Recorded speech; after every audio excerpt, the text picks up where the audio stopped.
ఉద్యమ జేబీంలు ఈరోజు కోడ్ ఆధ్వర్యంలో దాదాపుగా 2 తెలుగు రాష్ట్రాల్లో మర్చిపోయిన అంశాన్ని మళ్ళీ తెర మీదకి తెచ్చే ప్రయత్నం చేసినందుకు ఫస్ట్ కోడ్ సంఘానికి అభినందిస్తూ, అయితే SC ST special development fund act 2017 ఇప్పుడు ఎందుకంటే తెలంగాణ రాష్ట్రంలో అదే అమలు ఉంది కాబట్టి, అయితే మొదటి క్యాప్షన్లోనే ఎస్సీ ఎస్టీ సప్లై నిధుల మళ్లింపు అని పెట్టడం జరిగింది. అందులో భవిష్యత్ కార్యాచరణ అని ప్రకటించారు కాబట్టి అన్న దాని హిస్టరీ మొదలు ఎట్లా జరిగింది, తర్వాత శంకర్ అన్న తర్వాత ఎట్లా జరిగిందని చెప్పిండు. అయితే నేను ఇప్పుడు ప్రజెంట్గా ఉన్న సిచ్యువేషన్ను భవిష్యత్తులో ఏ ఏ కార్యక్రమాలు తీసుకుంటే ఈ చట్టం అమలవుతుందో అది చెప్పే ప్రయత్నం చేస్తాను. కోడ్ వారు ఖాళీ ప్రోగ్రాం చేసి కూర్చోకుండా భవిష్యత్ కార్యాచరణ అని అన్నారు కాబట్టి భవిష్యత్తు కార్యాచరణ ఇప్పుడు మనం రాసుకొని ముందుకు పోతే బాగుంటుందని తెలియజేస్తున్నా. అయితే మొదటగా కిరణ్ కుమార్ రెడ్డి గారి అప్పుడు కూడా కాంగ్రెస్ ప్రభుత్వమే ఓ కమిటీ వేసేసి అన్ని జిల్లాలు తిరిగి అభిప్రాయాలు తీసుకొని ఎస్సీ ఎస్టీ స్పెషల్ కాదు, అప్పుడు సప్లాన్ యాక్టు 2012 వచ్చిండే. దాని తర్వాత తెలంగాణ వచ్చిన తర్వాత దాన్ని అట్లనే మనోడు కేసీఆర్ గారు కంటిన్యూ చేయడం జరిగింది. అయితే అప్పుడు చట్టం చేసేటప్పుడు 100 సంఘాలు చాలా బ్రహ్మాండంగా పనిచేసినాయి. అంటే మనది ఎట్లుందంటే ఆ చట్టం రావడానికి పనిచేసిన 100 సంఘాలు చట్టం వచ్చిన తర్వాత మొత్తం కనుమరుగైపోయినాయి. మేము అప్పుడు చట్టాన్ని వ్యతిరేకించిన వాళ్ళు ఇప్పుడు దాన్ని పట్టుకొని ఊగుతున్నాం. అంటే మేమంతా తారకం గారి ఆధ్వర్యంలో ఎన్ని చట్టాలు తెచ్చినా దాంట్లో ఏదో పోలీస్ స్టాప్ వాళ్ళకు అనుకూలంగా పెట్టి వాళ్ళు దాన్ని వాడుకుంటారని దాన్ని వ్యతిరేకించడం జరిగింది. సరే, ఏదేమైనా మెజారిటీ డెమోక్రసీలో మెజారిటీ ఏది చెప్తారో దాన్ని ఫాలో కావాలి కాబట్టి తర్వాత చట్టమైనాక ఆ చట్టంలో ఉన్న లోపాలను నేను సోషల్ మీడియాలో పెడితే మన దళిత మేధావి ఒక మంత్రికి చెప్పి నాకు ఫోన్ చేయించి బెదిరించడం జరిగింది. సరే, నా కమ్యూనిటీకి నష్టం జరుగుతుంది, ఎవరున్నా కానీ ఇదే ప్రశ్నిస్తా, మీరు యాక్సెప్ట్ చేసినా చేయకున్నా నా ఉద్యమం ఇదే ఉంటుందని గొడవ జరిగిన తర్వాత ఒక 2 ఏళ్ళు మాట్లాడలే. అప్పుడు ఆ చట్టంలో ఉన్న లొసుగులను అప్పుడు ఇక దాని తర్వాత కేసీఆర్ గారు రావడం జరిగింది. కేసీఆర్ వచ్చిన తర్వాత ఆ చట్టాన్ని అట్లనే కంటిన్యూ చేస్తున్నాడు. కేంద్ర ప్రభుత్వంలో నరేంద్ర మోడీ నాయకత్వంలో గతంలో కాన్స్టిట్యూషనల్గా సంస్థ ఉండే ప్లానింగ్ కమిషన్ ఆఫ్ ఇండియా, భారతదేశంలో ఏ రాష్ట్రం కానీ కేంద్రం కానీ planning commission of India guidelines ప్రకారమే, అది కాన్స్టిట్యూషనల్ కమిషన్, అది దాని ప్రకారమే నిధుల కేటాయింపులు, ఖర్చులు, నెక్స్ట్ వచ్చే సంవత్సరానికి బడ్జెట్ కేటాయింపులు, కేంద్ర ప్రభుత్వం ఇచ్చే సెంట్రల్ స్పాన్సర్ స్కీమ్లు కూడా ఆ planning commission of India guidelines ప్రకారమే ఇవ్వడం జరుగుతుండే. అయితే కేంద్ర ప్రభుత్వం నరేంద్ర మోడీ అది తీసిన తర్వాత తప్పనిసరి పరిస్థితిలో ఆ స్థానంలో ప్లానింగ్ కమిషన్ ఆఫ్ ఇండియా స్థానంలో నీతి ఆయోగ్ అని ఒకటి తేవడం జరిగింది. ఆ నీతి ఆయోగ్ ఎట్లుందంటే ఎస్సీ ఎస్టీల పూర్తి నీతి లేనిలాగా నీతి ఆయోగ్ ఏర్పాటు చేయడం జరిగింది. ఎందుకంటే గతంలో ప్లానింగ్ కమిషన్ ఆఫ్ ఇండియా కేంద్రము, రాష్ట్రము, జిల్లా ఈ విధంగా కేటాయింపులు ఉంటుండే. కానీ నీతి ఆయోగ్ వచ్చినాక జిల్లా, రాష్ట్రము, కేంద్రం అయిపోయింది. అప్పుడు ఒక్కొనికి లింకు లేకుండా అయిపోయింది. ఎవడు ఇష్టం వస్తే ఇట్లన్నా కేటాయింపులు చేసుకోవాలి, ఖర్చు చేసుకోవాలి. అదే ప్లానింగ్ కమిషన్ ఆఫ్ ఇండియా ఉన్నప్పుడు నేను ఇచ్చిన డబ్బులు నువ్వు ఖర్చు చేస్తావంటేనే నెక్స్ట్ ఇయర్ ఇస్తా, ఆ కొండి పెట్టి ఉంటుండే, సచ్చినట్లు వాళ్ళు రిపోర్ట్ పెట్టాలి.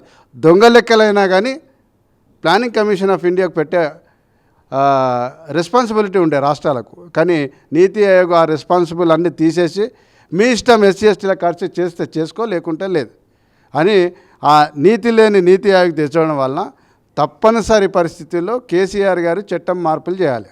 ఎందుకంటే అప్పుడు బడ్జెట్ అలొకేషన్ వేరే విధంగా ఉంటుండే, నాన్ ప్లాన్ ఉంటుండే. ఇప్పుడు నిర్వహణ పద్దు ప్రగతి పద్దులాగా రెండు మారింది. ఆ మారాల్సింది మారితేనే సెంట్రల్ గవర్నమెంట్ డబ్బులు వస్తాయి కాబట్టి తప్పనిసరి పరిస్థితిలో అప్పుడు ఎస్సీ ఎస్టీ సప్లాన్ యాక్ట్ను ఇప్పుడు పేరు మాత్రం బ్రహ్మాండంగా మార్చిండు, SC ST special development act. ఇది మార్చ్ 31/1917 ఈ యాక్ట్ తేవడం జరిగింది. ఈ యాక్ట్ ప్రకారం ఒక 6 నెలల్లో జనరల్గా ఏ యాక్ట్ అయినా కానీ 6 నెలల్లో రూల్స్ తేవాలి. సెప్టెంబర్ 18 వరకు రూల్స్ కూడా తేవడం జరిగింది 2017లో. అంతా బాగానే ఉన్నది. చట్టంలో గతంలో పాత చట్టంలో కూడా దాని కాల పరిమితి ఉండే, కొంచెం మెరుగైందంటే ఆ కాల పరిమితిని తొలగించారు ఈ స్పెషల్ డెవలప్మెంట్ ఫండ్ యాక్ట్. అయితే ఇప్పుడు స్పెషల్ డెవలప్మెంట్ ఫండ్ యాక్ట్ ఏమైపోయిందంటే స్పెషల్గా ఎస్సీ ఎస్టీల డబ్బులు ఏ విధంగా దోచుకోవాలన్న దానికి పనికిస్తుంది కదా, స్పెషల్గా మనకు బెనిఫిట్ అయ్యే అవకాశాలు లేవు. ఎందుకంటే నీకు అడిగే రైట్ కేంద్ర ప్రభుత్వానికి లేదు, రాష్ట్రం అసలు పూర్తిగా నిర్లక్ష్యం చేస్తుంది. ఇక ఈ SC ST special development fund act చేసే క్రమంలో చట్టంలో చాలా మార్పులు జరిగినాయి. గతంలో ఏముండేనంటే నాన్ డివిజబుల్ కింద ఏ దానికి ఖర్చు చేసినా ఎంతైనా తీసుకోవచ్చు, అన్లిమిట్గా ఉండే. కాకపోతే కేసీఆర్ గారు దాన్ని స్టార్టింగ్లో ఎక్కువ తీసుకొని తర్వాత సంఘాల ద్వారా వ్యతిరేకత వస్తే ఇప్పుడు 7.7% మాత్రమే, అంటే మనకు కేటాయించిన దాంట్లో నాన్ డివిజబుల్ కింద అంటే మనకు సంబంధం లేని దానికి 7% ఖర్చు చేయొచ్చు. చట్టంలోనే ఉంది కాబట్టి అది ఖర్చు జరుగుతున్నది. దాని తర్వాత అసలు ఈ డబ్బులు ఖర్చు చేసే విధానం ఏముందంటే 100% హ్యాబిటేషన్ ఎస్సీ వాళ్ళకు ఉంటేనే అందులోకి కౌంట్ చేయాలి. దాని తర్వాత 40%, దాని తర్వాత సంబంధం లేని, ఇట్లా 3 కేటగిరీలలో కేటాయింపులు చేసి ఖర్చు చేయాలి. అయితే ఆ చట్టంలో ఏమన్నదంటే జనాభా దామాషా ప్రకారం నిధులు కేటాయించాలని చట్టంలో పేర్కొన్నారు. కాబట్టి కేటాయింపులకు మాత్రం జనాభా కంటే కూడా ఎక్కువ కేటాయింపులు జరుగుతుంది. ఖర్చు చేస్తే జనాభా కంటే తక్కువ ఖర్చులు అవుతుంది. ఇది ఆ చట్టంలో చాలా నష్టం జరుగుతున్నది. దాంతోపాటు చట్టంలో ప్రధానంగా అందరూ వక్తలు కానీ ఇంటలెక్చువల్స్ అందరూ మాట్లాడేది ఏంటంటే ఎస్సీ ఎస్టీలకు కేటాయించిన నిధులు ఆ సంవత్సరం ఖర్చు లేకపోతే క్యారీ ఫార్వర్డ్ చేయాలి. ఇప్పుడు శంకర్ గారు కూడా చెప్పారు, క్యారీ ఫార్వర్డ్ చేయాలన్నారు. అయితే దాంట్లో అసలైన లొసుగు ఏంటిదంటే ఎస్సీ ఎస్టీ డబ్బులు మిగిలిపోయినాయి కౌంట్ చేయరు. చట్ట ప్రకారం ఓవరాల్ బడ్జెట్లో ఎన్ని మిగిలిపోతాయో ఆ పర్సంటేజ్ ప్రకారమే ఎస్సీ ఎస్టీ సప్లాన్లో చూపెడతారు. అంటే దాంట్లో తక్కువ. ఇప్పుడు మనకు జనరల్ బడ్జెట్ 100 రూపాయలలో 80 రూపాయలు ఖర్చు చేసారు. ఎస్సీ ఎస్టీల బడ్జెట్లో ఖాళీ 30 రూపాయలు ఖర్చు చేసారు అనుకో, 70 రూపాయలు మనకు మళ్ళీ ఇవ్వాలి. కానీ ఇప్పుడున్న ఎస్సీ ఎస్టీ స్పెషల్ డెవలప్మెంట్ ఫండ్లో 80 రూపాయలు ఖర్చు చేసినట్టు లెక్క చేసి 20% ఇస్తారు. అది చాలా నష్టం క్లాజ్ ఉంది. కాబట్టి దాన్ని తీయాలని కూడా ఆ చట్టంలో సవరణ చేస్తూ దాన్ని తొలగించాలని డిమాండ్ చేయాల్సిన బాధ్యత ఉన్నది. దాంతోపాటు ఈ చట్టం అమలు కావాలంటే చట్టంలో ఒక 4-5 మంచి క్లాజులు ఉన్నాయి.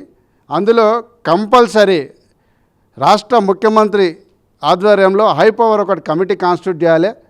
అందులో ఎన్జిఓస్ కింద ఒక 5 మందిని తీసుకోవాలి. ఇది సంవత్సరానికి 2 సార్లు మీటింగ్ చేయాలి. ముఖ్యమంత్రి 2 సార్లు సంవత్సరానికి రివ్యూ చేసిండంటే 50% ఇంప్లిమెంటేషన్ 100% అవుతుంది. 50% అయితే ఈజీగా అవుతుంది. దాని తర్వాత మన ఉద్యమాలు ఉంటే ఇంకా పెరిగిపోతుంది. అయితే మనము భవిష్యత్తు కార్యాచరణ అంటున్నాం కాబట్టి చట్టంలో ఆల్రెడీ చట్టం వచ్చింది, తర్వాత రూల్స్ వచ్చినాయి. ఆ రూల్స్ బేస్ చేసుకొని జీవోలు కూడా వచ్చినాయి. హై పవర్ కాన్స్టిట్యూట్ చేయాలని జీవో ఉన్నది. అది ప్రధానంగా మనం డిమాండ్ చేయాలి. రెండవది జిల్లా లెవెల్లో ఒక కమిటీ ఉంటుంది. జిల్లాలలో విజిలెన్స్ కమిటీ అలాగూ, తర్వాత మానిటరింగ్ కమిటీ వేరేగా ఉంటుంది. మానిటరింగ్ కమిటీ ఏంటంటే కేవలం అఫీషియల్స్ ద్వారా వేస్తారు. కానీ విజిలెన్స్ కమిటీ ఒక 5 మంది ఎన్జిఓస్తోనే వేయాలి. దీనికి కూడా క్లియర్గా జీవో ఉంది. మనం పోరాటం చేసే అవసరమే లేదు. ఆ జీవోను ఇంప్లిమెంట్ చేయమని మనం అడిగితే అది విజిలెన్స్ పవర్ ఉన్నాయి. అంటే డైరెక్ట్గా స్పాట్ విజిట్ పోవచ్చు. ప్రతి రూపాయి ఎట్లా ఖర్చు చేసినావు, ఏడ ఖర్చు చేసినావు అని అడిగే అధికారం మనకు ఉంటుంది. అంటే సంఘాల ద్వారా కూడా మనం ఇన్వాల్వ్ అయ్యే అవకాశం ఉంటుంది. కాబట్టి జిల్లాల వల్ల కూడా జిల్లా విజిలెన్స్ కమిటీలు ఏర్పాటు చేయాలని చెప్పాలి. దీంతోపాటు నోడల్ ఏజెన్సీ ద్వారా ఏ స్కీమ్లకు అమలు చేయాలనేది చట్టం చెప్తున్నది.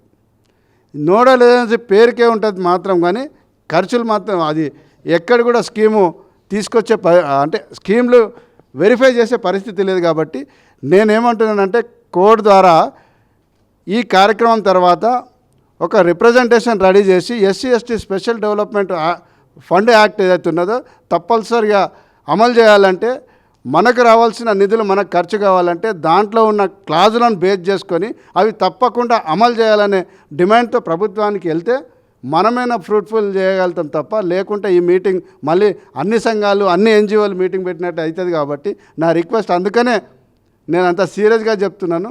విజిలెన్స్ జిల్లా లెవెల్లో విజిలెన్స్ కమిటీ, ముఖ్యమంత్రి లెవెల్లో హై పవర్ కమిటీ, తర్వాత నోడల్ ఏజెన్సీ, ఇవన్నీ కానీ తప్పకుండా మనం అమలు చేయించుకోగలిగితే తప్పకుండా మనం సక్సెస్ అవుతాము. ఎందుకంటే బేస్ అది చట్టం అమలు కావాలంటే చట్టంలో ఉన్న క్లాజులన్నీ జీవోలన్నీ అమలు చేయించుకుంటూ 50% అమలయ్యే అవకాశాలు ఉంటుంది. కాబట్టి అది చేస్తే మనం సక్సెస్ అయ్యే అవకాశాలు ఉంటాయి. కాబట్టి మొదలుగా ఆ చట్టాన్ని పకడ్బందీగా అమలు చేయాలని మనం డిమాండ్ చేయాలి. దీంతో పాటు ముఖ్యంగా ఇప్పుడు ఈ ఫండ్ అలొకేషన్ ఏదైతే జరుగుతుందో 100 రూపాయలు కేటాయిస్తే బీఆర్ఓ అంటే బడ్జెట్ రిలీజ్ ఆర్డరు 60-70 రూపాయలకి ఇస్తారు. అసలు యాక్చువల్ ఏంది, అది ఎక్స్పెండిచర్లో ఉండాలి. ఎక్స్పెండిచర్ ఉండదు. ఇప్పుడు ఈ 10 సంవత్సరాలు 12 సంవత్సరాల్లో అటు కేసీఆర్ అయినా ఇటు రేవంత్ రెడ్డి అయినా బీఆర్ఓలో మాత్రం 80% చూపెడతాడు. 100 రూపాయలు ఇచ్చిన నేను బడ్జెట్లో ప్రవేశపెట్టాను, 80 రూపాయలకు నేను బీఆర్ఓ కూడా ఇచ్చిన. మనం ఏం చూస్తాము, యాక్టివిస్టులకు ఏంటంటే బీఆర్ఓ వచ్చింది కదా అది ఖర్చు అవుతుంది అనుకుంటాం. అసలు జరిగే మోసం అంతా కూడా ఎక్స్పెండిచర్ కాడికి రాదు. ఫైనాన్స్ వాడు ఇయ్యడు.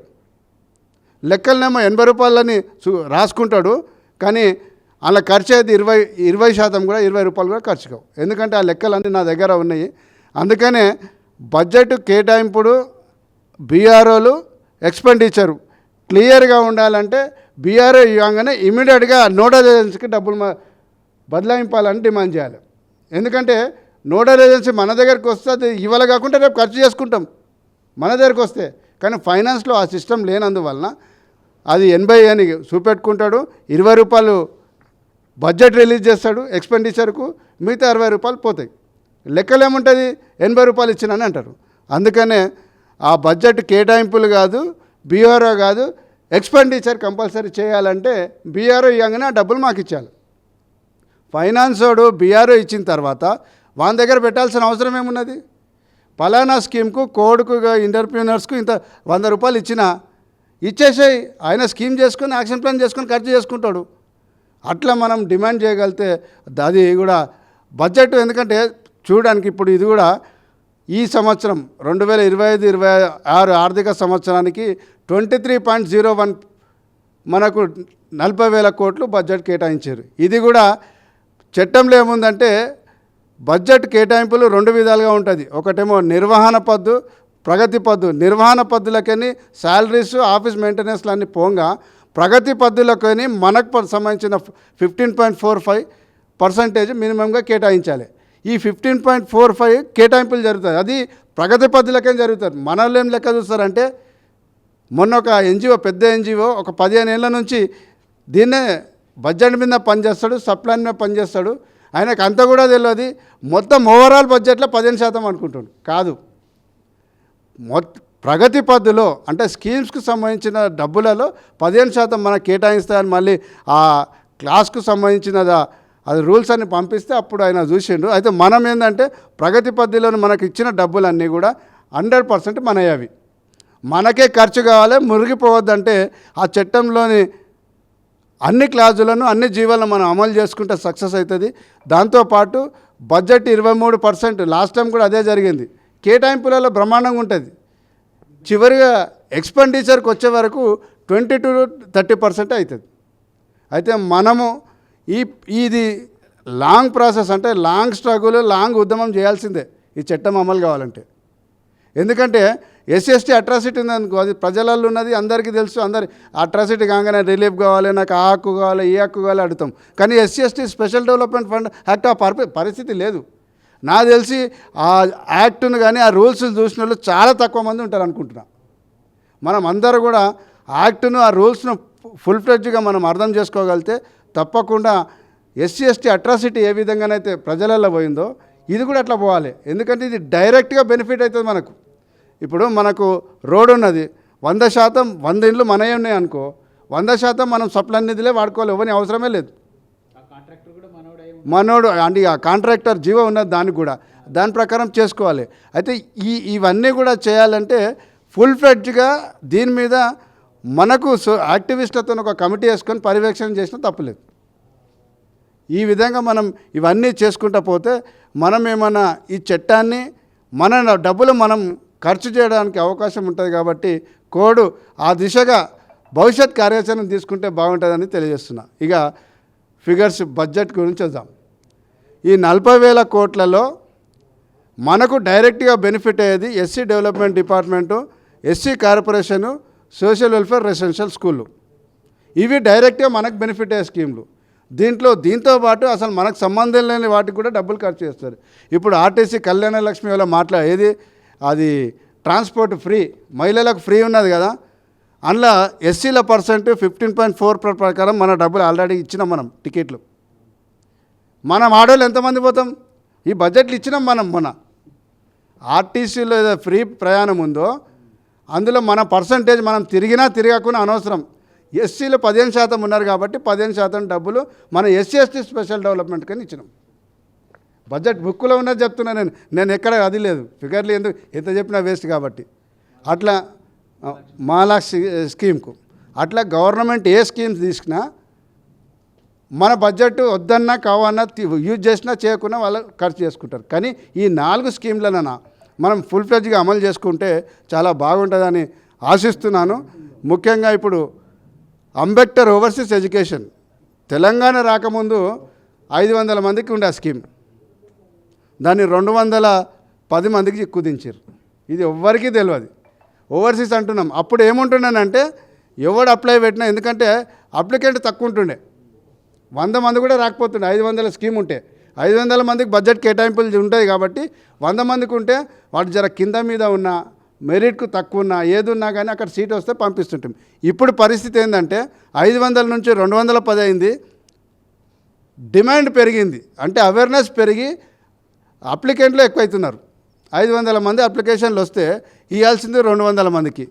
ఏం చేస్తున్నారు, లేనిపోని కొండీలు పెట్టి లేనిపోని ఎలిజిబిలిటీలు పెట్టి అవసరమే లేదు. సింపుల్గా ఓవర్సీస్ ఎడ్యుకేషన్ ఏంది, విదేశాల్లో జరిగే ఎస్సీ విద్యార్థులకు ప్రోత్సాహం అందించాలి, స్కీమ్ పేరు అది, ఉద్దేశం అది. కానీ అక్కడ అబ్రాడ్లో యూనివర్సిటీ నేను సెలెక్ట్ చేసి నాకు అక్కడ సీట్ ఇస్తుంది, చదువుకోనికి అర్హత ఉన్నదా నాకు ఇస్తుంది. కానీ వీడు ఏది జిఆర్ఏ కానీ టోఫెలే కానీ ఐఎల్స్ కానీ రాయాల కంపల్సరీ అంటాడు. నాకు యూనివర్సిటీ వాడు నేను ఎలిజిబుల్ ఉన్నాను, నాకు ఇచ్చినాక నువ్వు డబ్బులు ప్రోత్సాహం ఇచ్చినావు, నీకెందుకే అది? ఏంటంటే ఇవన్నీ కొండీలు పెట్టి ఇది లేదు కాబట్టి నీకు అర్హత లేదని కొండి పెట్టేసి చాలా ప్రాబ్లంలో పడుతున్నారు. ఇంకోటి యూనివర్సిటీ చేంజ్ చేసుకుంటాం మనం. అమెరికాలోనే ఈ యూనివర్సిటీ కాకుండా పక్క యూనివర్సిటీ పోతాం. నేను ఆడ ఎలిజిబుల్ ఉన్నాను తీసుకున్నాక నువ్వో నీ భయ నాకు ఏంటంటే సాయం చేయడమే నీ పని. ఇవన్నీ ఏం చేశారంటే డిమాండ్ పెరిగింది కానీ డబ్బులు లేవు కాబట్టి ఇవన్నీ కొండీలు పెట్టేసి మనోళ్ళు ఏం చేస్తారు, అప్లై చేస్తారు, సీట్ వస్తుంది వెళ్ళిపోతుంది. మీ పేరెంట్స్ వచ్చి మిగతా ఎలిజిబిలిటీలు అవన్నీ చూసుకుంటారు, మీరు వెళ్ళిపోని పంపిస్తారు. వీడికి వచ్చినాక యూనివర్సిటీ చేంజ్ అయితే కాదు, కంట్రీ చేంజ్ అయితే కాదు, నేను జిఆర్ఏ రాలేదు, టోఫెల్ రాలేదు, ఎప్పుడు చెప్తున్నాడు? 6 నెలలు సంవత్సరం ఉంటుందే కోర్సు, 24 నెలలు. ఇంకోటి ప్రధానంగా ఇది 24 నెలలు ఉన్న స్కీమ్కి మాత్రమే ఎలిజిబిలిటీ. మనోళ్ళు తెలియక ఏడాది ఉన్నదానికి పోతారు, 18 నెలలు ఉన్నదానికి వస్తారు, పోతాడు, కోర్స్ కంప్లీట్ అవుతుంది. చివరికి ఏమంటాడు, నీ 18 నెలల కోర్స్ ఉంది కాబట్టి నువ్వు ఎలిజిబుల్ లేదని కొట్టేస్తాడు. వీడు అప్పులు చేసుకొని పోతాడు 20 లక్షలు, ఆడు ఎట్లనో చదువుతాడు, చివరికి వచ్చే వరకు 20 లక్షలు అప్పు అవుతుంది. అయితే నేనేమంటున్నానంటే మనోళ్ళు అప్లికేషన్ పెట్టేటప్పుడే మనం ఇవన్నీ చెప్పాల్సిన బాధ్యత ఉన్నది. తర్వాత దీన్ని 500 కాదు 1000 చేయాలని డిమాండ్ చేయాలి. విచిత్రం ఏంటంటే ప్రచారం పెద్దగా జరుగుతుంది. ఇప్పుడు అవేర్నెస్ వచ్చినాక ఇప్పుడు 500 మంది అప్లై చేస్తే 210 అనేసి దాన్ని కొండీలు పెట్టేసి అందరినీ ఆపుతున్నారు.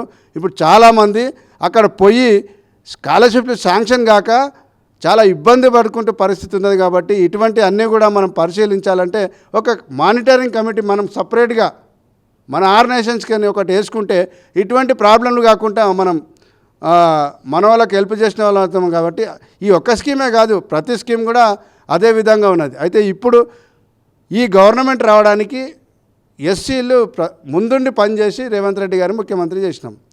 ఆ ఏజెండా ఏంటిది, అంబేద్కర్ ఏది కొత్త స్కీమ్ ఏదైనా లేదు, ఇది వాళ్ళు కాంగ్రెస్ ప్రభుత్వం మేనిఫెస్టోలో పెట్టింది అంబేద్కర్ అభయహస్తం. వాళ్ళ ఫ్లాగ్షిప్ ప్రోగ్రామ్ అది అంబేద్కర్ అభయహస్తము. గతంలో 10 లక్షలు ఇస్తున్నా, మేము 12 లక్షలు ఇస్తామన్నారు. కానీ 2 బడ్జెట్లు పెట్టిండు, ఎక్కడ కూడా అంబేద్కర్ అభయహస్తం ప్రస్తావనే లేదు.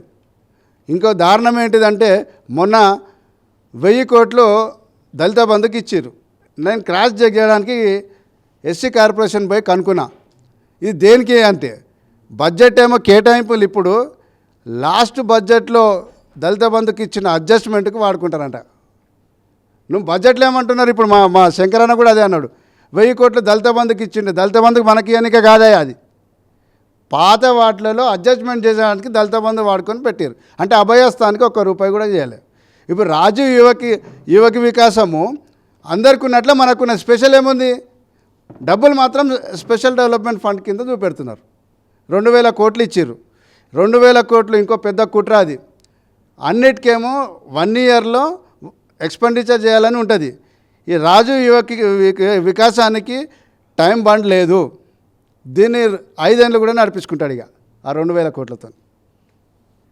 అదే దళిత బంధు పేరు మీద ఇచ్చిన 1000 కోట్లకు మాత్రము 1 ఇయర్లో ఖర్చు చేయాలని ఉన్నది, టైం బండ్ పెట్టిండు.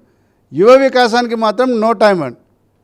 ఇవన్నీ కూడా బడ్జెట్ మీద మనం సీరియస్గా పర్సూ చేస్తే డైరెక్ట్గా బెనిఫిట్లు ఉంటాయి. కాబట్టి మనం బడ్జెట్ మీద చాలా పనిచేయాల్సిన బాధ్యత ఉన్నది అన్ని సంఘాలకు కూడా.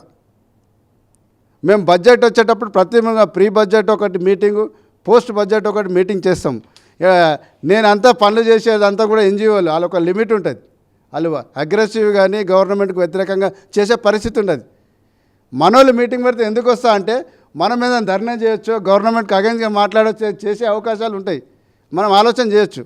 అందుకనే ఈ స్కీమ్లలో బడ్జెట్ కేటాయింపుడు ఎంత సీరియస్గా చూస్తామో దాన్ని ఎక్స్పెండిచర్ కింద మనం మలుచుకోవడానికి అంతే సీరియస్గా పనిచేస్తే మనం సక్సెస్ అయ్యే అవకాశాలు ఉంటాయి. కాబట్టి ఇప్పుడు ఇచ్చిన స్కీమ్లలో చాలా స్కీమ్లకు బీఆర్ఓ ఇస్తున్నారు, కానీ ఎక్స్పెండిచర్కు రిలీజ్ చేస్తలేరు బడ్జెట్. ఇది చాలా ప్రమాదకరం. మొన్న ఇచ్చిన మేము గత కేసీఆర్ గారు మురిగిపోయిన కేటాయించలేదు, కానీ మేము క్యారీ ఫార్వర్డ్ చేస్తున్నాడు. ఏం క్యారీ ఫార్వర్డ్ చేసినావా? 5 నుంచి 20% మాత్రం నేను చేసినా అని చెప్పుకుంటున్నాను, కానీ ఆ ఫిగర్లో చూస్తే ఎక్కడ కూడా రిఫ్లెక్ట్ అయితే లేదు. అయితే నేనేం ఆశిస్తున్నానంటే అన్న ఉన్నాడు కాబట్టి ఒక కమిటీగా ఈ రౌండ్ టేబుల్ సమావేశానికి వచ్చిన వాళ్ళతోనే కానీ మిగతా వాళ్ళతో ఒక కమిటీ కాన్స్టిట్యూట్ చేసి SC/ST special development fund act ద్వారా వచ్చిన జీవోలనని అవి విజిలెన్స్ కమిటీ కానీ, నోడల్ ఏజెన్సీ కానీ, తర్వాత హైపవర్ కమిటీ కానీ, ఈ కమిటీలన్నీ కూడా ఆల్రెడీ జీవోలు వచ్చినాయి.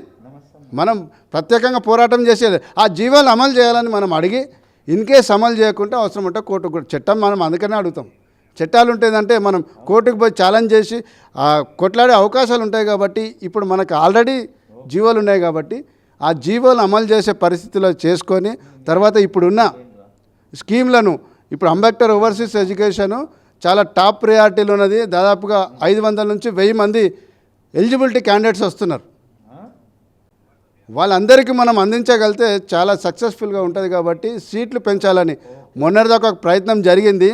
500 చేస్తామని ఒప్పుకొని నాకు నిన్న ఫైనాన్షియల్ దగ్గర పోతే ఆ 500 ఫైల్ రిటర్న్ తీసుకొని ఈ బడ్జెట్లో 210 మందికే పంపిస్తామని అప్రూవల్ చేసిరంట. గవర్నమెంట్ ఒప్పుకున్నది ఫస్ట్ 500 ఇస్తున్నాను. ఇంకోటి మీకు క్లారిఫికేషన్ చేస్తున్నా, మైనార్టీ వాళ్ళకి 1000 మందికి పంపిస్తున్నాం. 1000 మందిని పంపిస్తున్నాము. పేరేమో మొత్తం దళితులకు ఇస్తున్నాము, ఎస్సీలకు ఇస్తున్నాం అంటారా?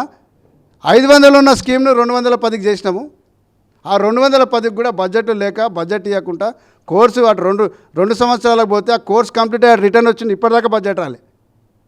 రోజు ఆడు సెక్రటరియట్కు తిరుగుతున్నాడు. అందుకనే దీంతోపాటు ప్రధానంగా మనం డిమాండ్ చేయాల్సింది ప్రధానంగా ఏముందంటే ఇమీడియట్గా షెడ్యూల్ కుల అభివృద్ధి శాఖకు ఫుల్ ఫ్లెడ్జ్ మంత్రిని ఏర్పాటు చేయాలి. ఎందుకంటే ఓవర్సీస్ ఎడ్యుకేషన్లో చిన్న ప్రాబ్లం వచ్చింది. ఫైనాన్స్ వాడు ఒప్పుకున్నాడు, అందరు ఒప్పుకున్నారు.